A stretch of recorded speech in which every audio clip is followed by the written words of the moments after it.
আমাদের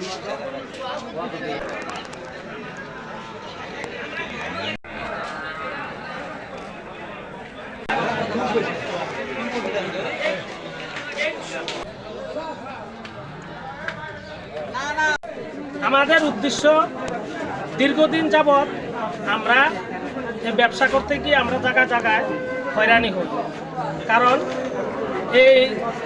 এই সাঁতারে সেই সাঁতারে যদি প্রশাসনের সামনেও যদি গরুর গাড়ি ধরে নেয়, 2-4টা ফুলাপান গিয়া সাইরও গরুর গাড়িটা দমক দিয়ে নিতে পারে, নিয়ে কি করে কুশালাত আনলোড করে গাড়িটা ছেড়া দিব বা কেস দিয়ে দিব, গাড়ির কেস।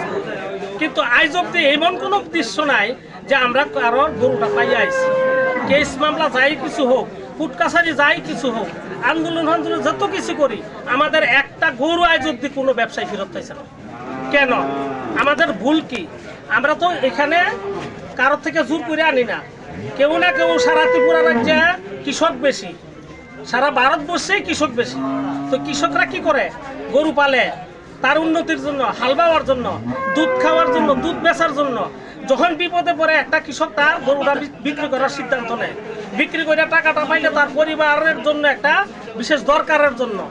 যদি ওই কৃষকের গরুটা আমি কিনে আনলাম, আমার মতো 5টা ব্যাপারী গিয়ে কিনে আনবো বাড়ি ঘরেতে, কিনে আনিয়ে সারা যতক্ষণ আমার কৃষকের বাড়িতে থাকবো তখন আমার কিন্তু কোনো বিপদ নাই। আর যখন আমি আইনে রাস্তাতে গাড়িতে উঠাবো তখন আমার পেছনে অনেক কিছু ঝামেলা। কেন? আমি এখানে অবৈধ কি করলাম?